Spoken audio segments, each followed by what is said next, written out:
What is going on, everybody? It is me again. It's HorrorFan34, and welcome to another video. And welcome to another installment into the underrated videos that I've been doing. Now we're gonna do another volume of underrated 90s gems. And I figured I'd mention, five per part for each. We have 5 movies for each part, and a lot of people really enjoyed the first part I did of the 90s gems. Same thing with the 80s and things like that. And don't worry, I'll still be doing the 80s, but I figured I'm doing the 90s right now. So I figured I'd mention 5 more films that came out in the 90s that I think are underrated as hell. And let's get on to it. So let's not waste any more time. The first one I'm going to mention for underrated 90s gems is this film, The Cable Guy. I would say this is probably Jim Carrey's most underrated movie, because this was around the time Jim Carrey was really, really big. You know, he had hits. You know, Dumb and Dumber was a hit, The Mask was a hit, Ace Ventura, the first one, Pet Detective was a hit, Batman Forever was a huge hit. And this was really his first sort of box office disappointment, considering the other films that came out before this. And that's a shame too, because I really do enjoy this film. I think it's a really fun, dark comedy. Jim Carrey does a good job as as Chip Douglas, who's a cable guy, and basically he installs cable for this guy, played by Matthew Broderick.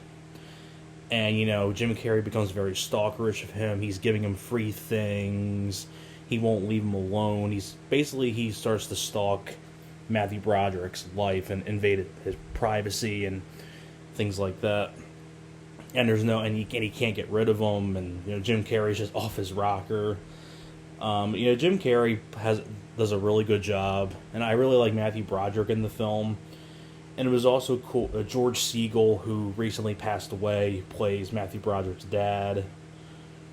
You also have Leslie Mann, way before she married Judd Apatow, and went on to be in films like Knocked Up, and even in Big Daddy she was in.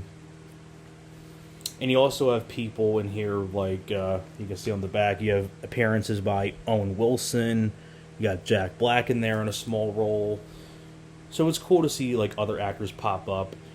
And it's actually directed by Ben Stiller, which I know Ben Stiller directed a couple films. I think he did Reality Bites and this film, but I cannot remember any other film that he directed. But I think it's a pretty solid director, Ben Stiller. Did he do Tropic Thunder? Did he direct Tropic Thunder? I want to say he did, but I'm not sure. But really fun movie, The Cable Guy, and definitely pick up this Blu-ray for the features as well, especially for the commentary track with Jim Carrey, Ben Stiller, and Judd Apatow. And speaking of, Judd Apatow was actually the writer of the film, which is weird.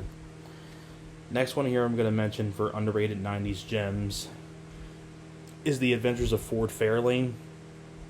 I mentioned this film before many times. And when I think of, I would probably say this is my favorite comedy of all time. I love this film. It's a big parody on action movies. And, you know, parodying, like, when cars explode, people go back and things like that. It's a really great satire on action movies. You have Andrew Dice Clay as Ford Fairlane, who's a rock and roll detective, and there's a rock star that gets killed, and he has to try to solve the case. And it was really cool to see people like Wayne Newton as your villain. You also have Priscilla Presley, Morris Day from Morris Day and the Time makes a little small appearance. Robert Englund is one of the bad guys. Robert Englund's a lot of fun in this. Has a really fun and over the top, and just has a lot of fun with the role. Has like a British accent. It's really, really funny. And he plays like the bad guy that just won't die. And they do like a parody on that, like in action movies, where you just have the one bad guy that doesn't die, and that's Robert Englund. You also have Ed O'Neill as a detective in a small role. He's a lot of fun. But a lot of really great fun lines of dialogue. Andrew Dice Clay is at his best R-rated material. I mean, I can go on about this film for hours. I adore that film. Next one here for underrated gems from the 90s is this film, Cadillac Man. I would say definitely one of my personal favorite Robin Williams movies. I love this movie a lot. This cover is kind of lame. It's just Robin Williams and Tim Robbins together. I like the original poster for this a lot better, where it was Robin Williams in a car lot. But the basic idea is that you have Robin Williams plays Joey O'Brien. He's a car salesman at this auto dealership, and basically someone comes up to him and things. Well, he has an ex-wife, a girlfriend, and things like that.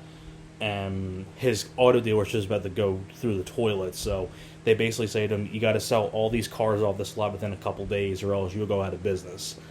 So Robin Williams is trying to deal with all his problems, and at the same time, you have Tim Robbins' character coming in, taking the whole dealership hostage because he thinks his wife is cheating on him, and one of the people that she's seeing is actually Robin Williams, and there's this whole fiasco with these two, and Tim Robbins just going off his rocker is a lot of fun. Robin Williams is a lot of fun.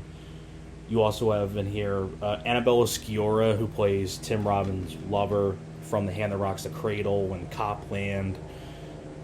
Fran Drescher from The Nanny. She's one of the lovers of Robin Williams. Directed by Roger Donaldson, who I think he went on to do Species. I believe that's the same guy. But really fun movie, Cadillac Man. He's a no bullshit guy. No bullshit guy. Next one here is Murder at 1600.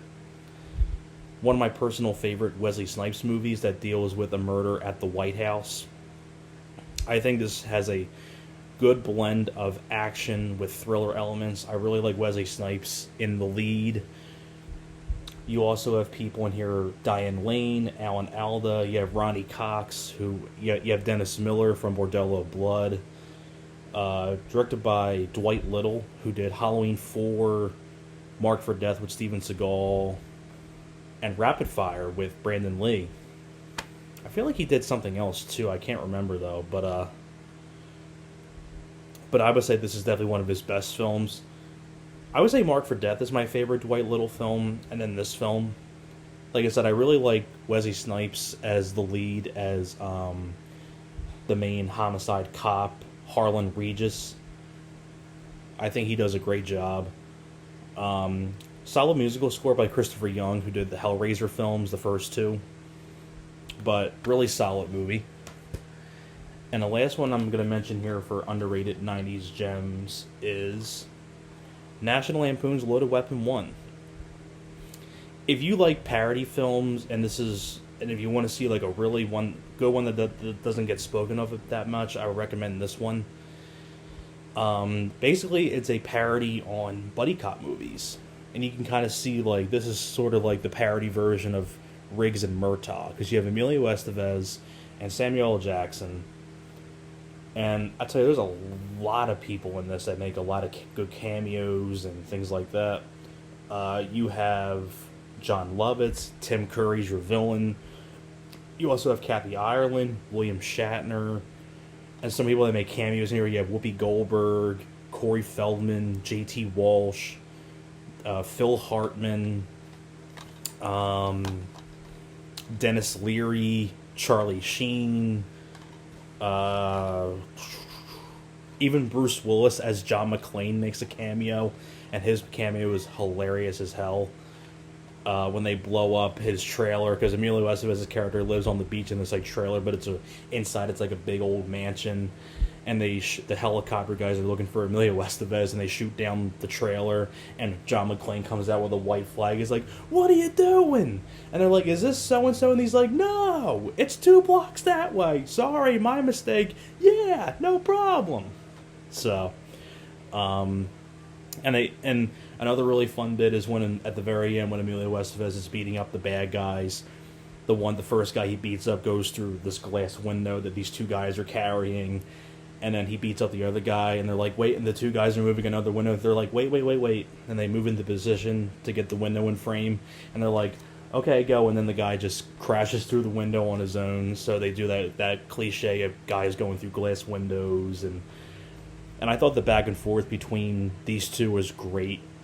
And it's directed by Gene Quintano. I don't think he's direct. I don't know what else he directed, but I think he did a damn good job directing this, and it's a really solid parody film.